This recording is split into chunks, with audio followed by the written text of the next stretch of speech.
I'm good. Well, welcome back. This is Billy Dooley with Coach Dooley's List, and I say it right at the beginning. If you are enjoying the coach interviews, then please just like and subscribe to the YouTube channel so you can catch all the things when they are coming out. And, you know, we do put them out on social media. I'm excited about today. I'm meeting with one of my mentors. He may not realize that, but Coach Tony Wolfe. Baseball, softball coach at Buford for years, coached football, believe, as well. Yes, I'll let you get into your coaching journey.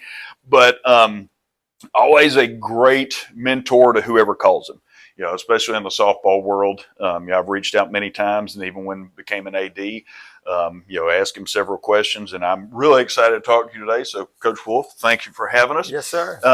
Hey, just one of the first things I always ask coaches, just tell us kind of about your coaching journey and how you ended up where you are today. Well, that's a great question. I've been at Buford 29 years now. I came in 1996 and I was assistant football coach and head baseball coach, and did football for 10 years. Was a head baseball coach for 21 years. After 10 football seasons, we needed a softball coach, and my daughters were coming into the softball program, and so they asked me to move over to softball. So I took the girls softball program and spent 14 years with it. And, we had some success and had a great time, especially getting the opportunity to coach my girls. Because as a coach, you miss so much of your own kids, youth play while you're coaching somebody else's kids. And so it was great to spend those 8 years with my two daughters in our softball program. And from there, I stepped down from baseball to be the AD, and eventually stepped down from softball because really hard to be a head coach and an AD at the same time. So I did that both for 4 years, and then moved to full-time AD, and then now I'm a director of operations and athletic facilities for central office. We've got a great office right down here at the bottom of the gym and the big facilities here. This question, I don't know how much you've seen some of these interviews, but I asked the questions. Me and you were talking one time, and you asked me, "What's your hedgehog?"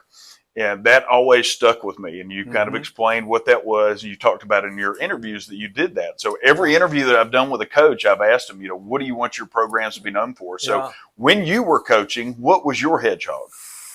That's a great question.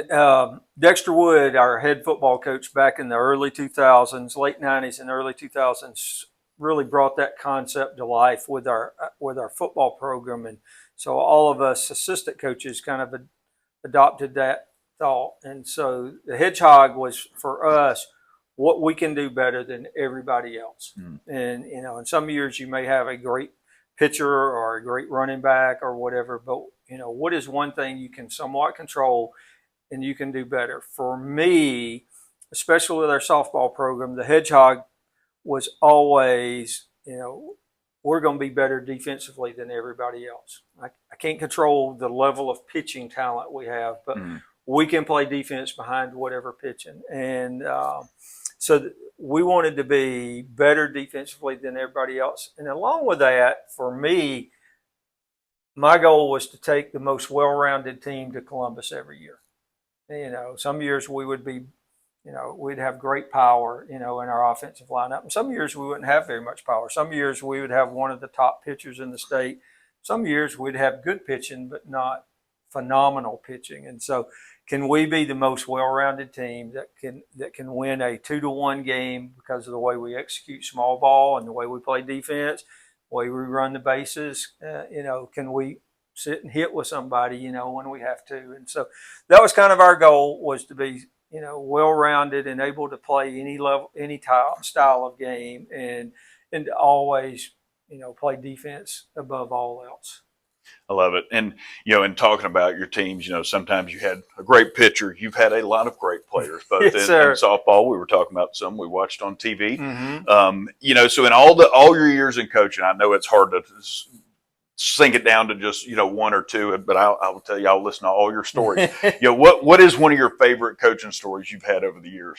Well, you're right. There's a bunch. And, obviously coaching my girls would certainly rank at the top. But you talk about moments, and had the opportunity to coach major league players like Joey Bart and Brandon Marsh, and there's great things expected of them always. And certainly, Brandon Marsh went 10 for 11 in a 3-game state championship series his senior year, and just sit and watch him perform under the pressure with all the scouts and everybody there. We lost the series, but it wasn't because of him. He played unbelievably well. But for me, the better moments are when maybe somebody not quite as talented steps up and applies the things they've worked on in practice years and years. And so Ansley Kozlowski, she's married and has kids now, and I don't recall her last name at the moment now, but Ansley was our backup catcher and a backup outfielder for us. We go to Columbus, and her role is pretty much, I'm going to play in an emergency.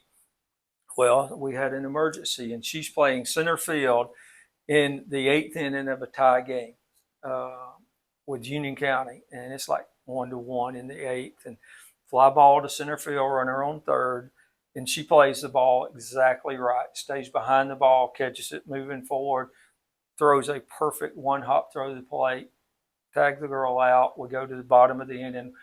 We score in the bottom of the inning because their outfielder doesn't execute the catch and throw, as well. And so we tag on a fly ball and score to win it. And so, those kind of plays and those kind of kids are what coaching's really all about. The Brandon Marshes and Joeys and, and Alexi Overstreets in softball and Callie Cases, they're going to make plays. They're gifted and they work hard and they're coachable, but it's those other kids when they execute. And my favorite moment of all coaching was in the 2015 or 16 state championship softball game. And we're playing a great Walnut Grove team with a pitcher going. It was in y'all's region. Yes. And their pitcher's going to Texas A&M, and she can throw. And we somehow get out, and we're up 4-1 in the 6th. And they hit a 3-run homer to tie it in the 6th. And we somehow stop the bleeding and find a way to score and end up winning in the bottom of the 7th on a walk-off.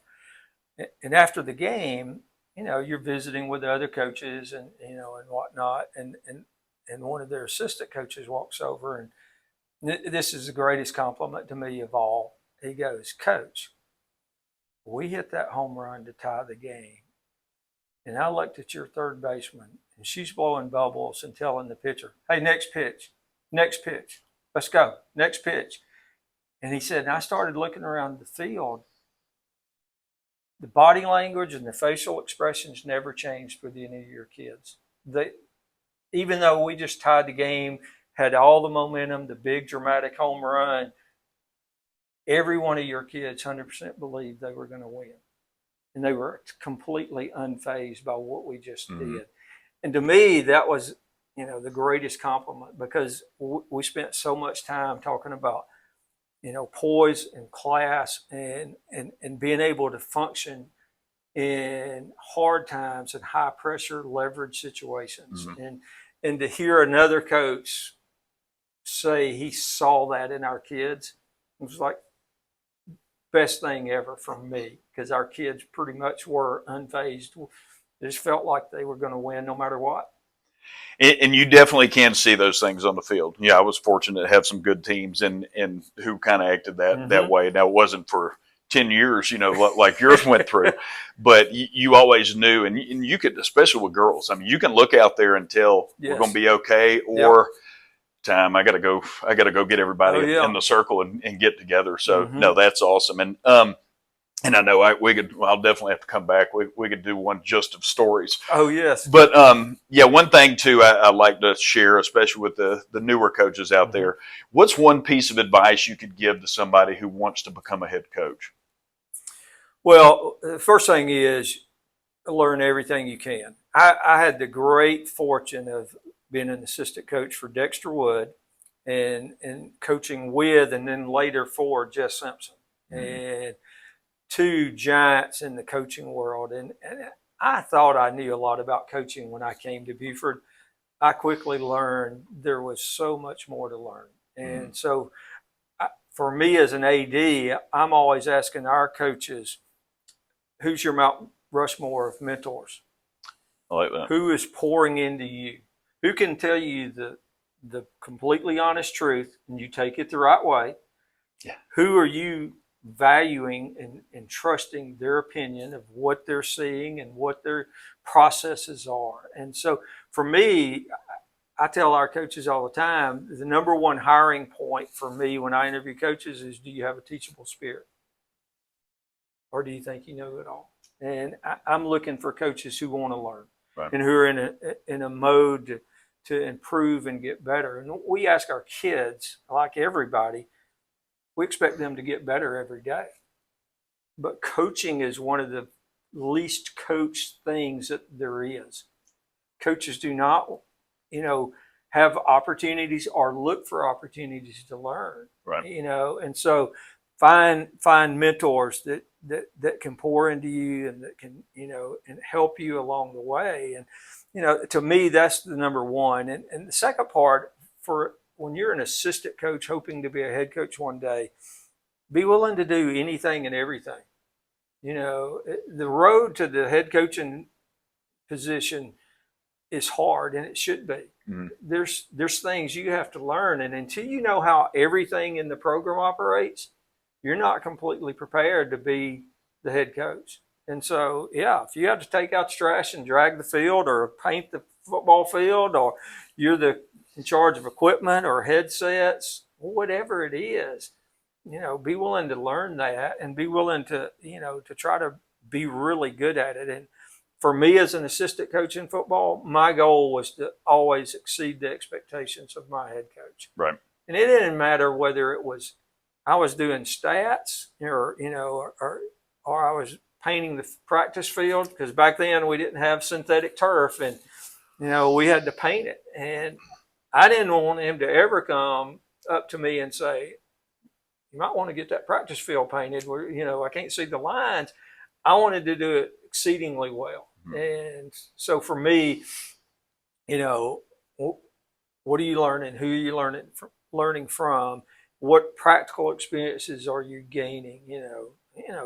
Guess what? Assistant football coaches do laundry every day. Mm-hmm. None of us are too good to do that. And this is on top of teaching, having a family, all the other those are things people 3 don't hours see. On the field coaching, and then you got to go in and, nowadays they'll meet with the team and study the practice film for a while. And at some point you've still got to go get the laundry started and finished so they've got something practice clothes to wear the next day. And so I just think as a person who wants to be a head coach, understanding that it is a big job, a big responsibility. And, often we see the glamour part of it and we think we have all the answers when we don't.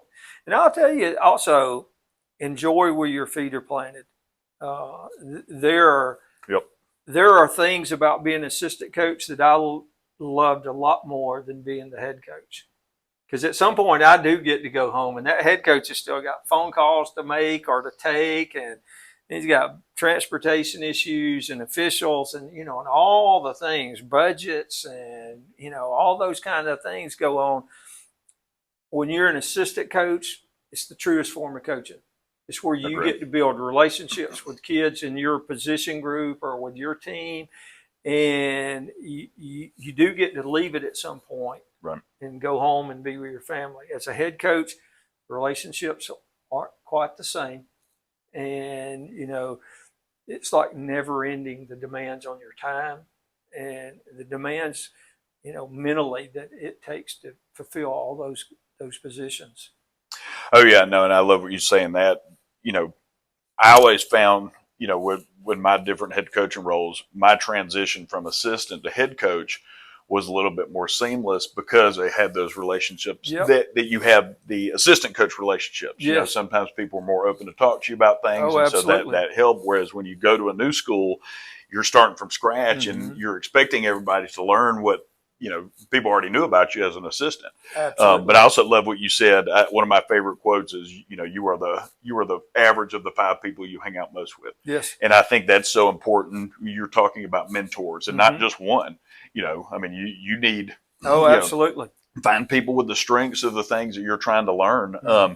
No, I love that. So I didn't ask you this, but it's been a theme over my last couple of interviews. What advice would you give to somebody who is coaching their own kids? I've had a lot of these lately. Woo, that's interesting because I got to coach my two daughters 4 years apiece. And, first and foremost, on the field is coach and player relationship. But the minute you walk outside the fence, regardless of the building, if you're basketball or whatever, you got to take the coach hat off and you go back to dad and son or dad and daughter.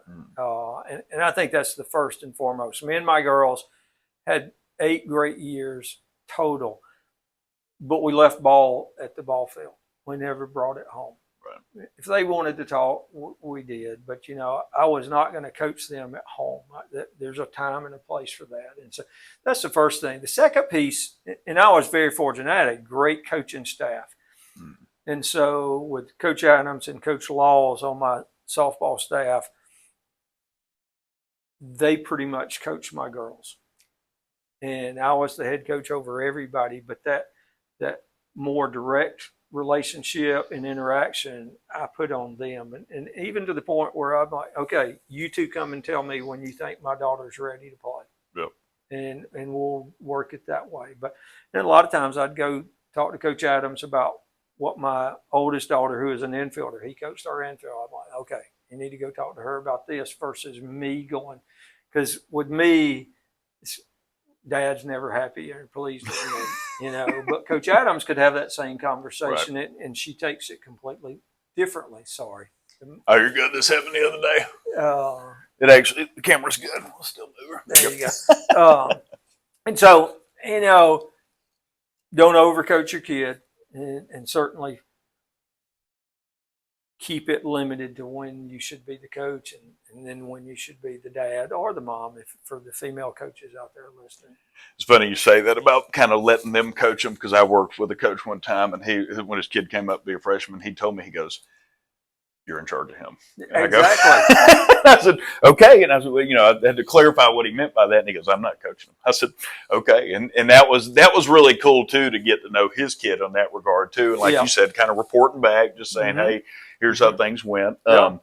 So, the big idea behind Coach Dooley's list, my goal is to connect vendors with coaches and do anything I can to try to help coaches out, because they do have so much going on between, like you talk about, the budgets, the phone calls, everything else. So in all your years coaching and even being an AD now, I know you still work with a lot of vendors. Who is one vendor that really stands out that you want to shout out and just say they just do a great job?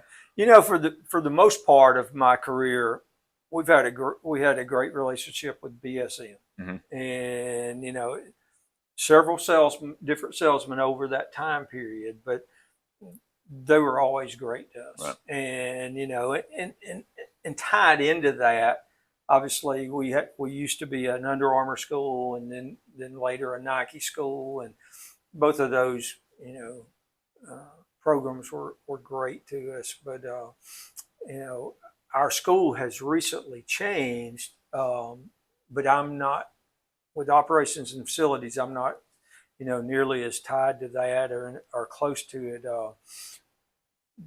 But BSN probably served us for 15 years or more. Yep. And, like everybody, there's times when the manufacturer can't produce what the vendors ordered for you, and sometimes there's frustrations there, but most of the time it's the manufacturer's fault. Right. And so we had a great relationship. They were always attentive to our needs, and BSN literally had a salesman come sit in the lobby of our school once a week, every Tuesday, for 4 hours, for coaches to come sit down with. That's awesome. Sit there for 4 hours so he could try to give everybody a chance to get out of their classroom and run down and put in an order or check on an order. And so, I was always really pleased with those guys, and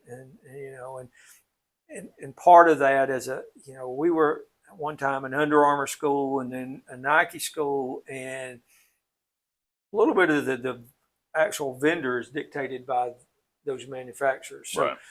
BSN was who they preferred us to use, and so we just use them for pretty much everything because they could provide us with everything from uniforms to balls and everything else we need. So they were the big ones, and we have some local people, for various functions, different restaurants or something for various functions. But BSN would be the vendor that stands out the most for me.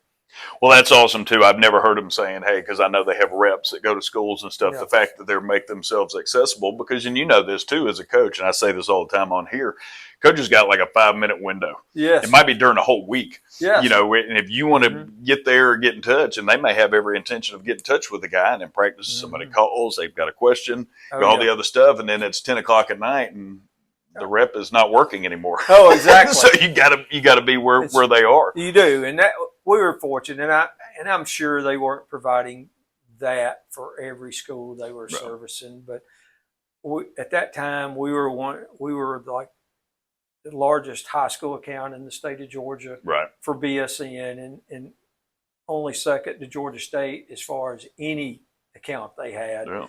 And we were a top 10 account in the country with BSN because they're, everywhere across the country. Oh yeah.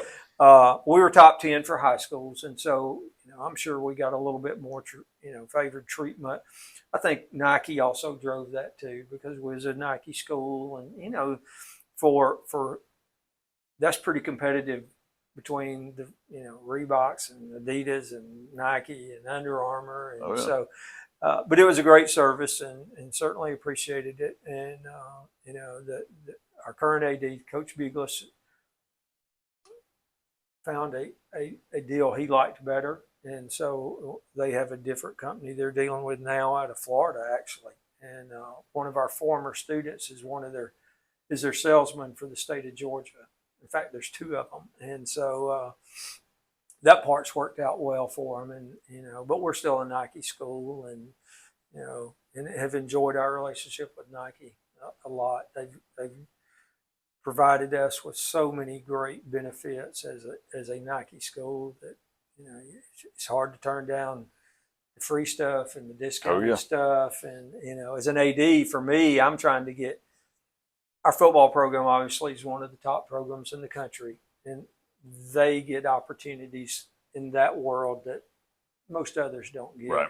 For me as the AD, what kind of deals can I get for everybody else? Mm-hmm. And so eventually we started getting a program for our softball team and our baseball team and our basketball teams, and and there's some benefits to those, and then our other programs like cross country. Are they getting the same discounts that football gets when they buy things? And so BSN was great with that, and they created some programs for some of our other people that Nike wouldn't do or doesn't do, and so they were great, and we enjoyed our time with them. Well, and I think you say something that I stress all the time too is the relationship. So even with going with a different company, you say you've got 2 kids that used to go to school, so they understand what Buford Athletics is, the expectation and that kind of stuff. And those are so important when finding that person to work with. And again, this, you don't care if they're from Florida, you don't care if they're from Chicago, as long as they're going to get the things done when they say they're going to get them done. Yeah. Are you attentive to our needs? Mm-hmm. And, at a school like Buford, Kelly Green is really important. And some people don't understand. Not all green's the same. Yes, and and the Vegas gold versus a different gold, right. and so understanding that we are unique, our community and our school board and all are very strict about those things, and having a company that understands that, and in the case that we currently have 2 former, 2 graduates that played, athletics here. And they understand, and they can look at something before they ever send it to you and go, "Yeah, that's the wrong color green." Yeah.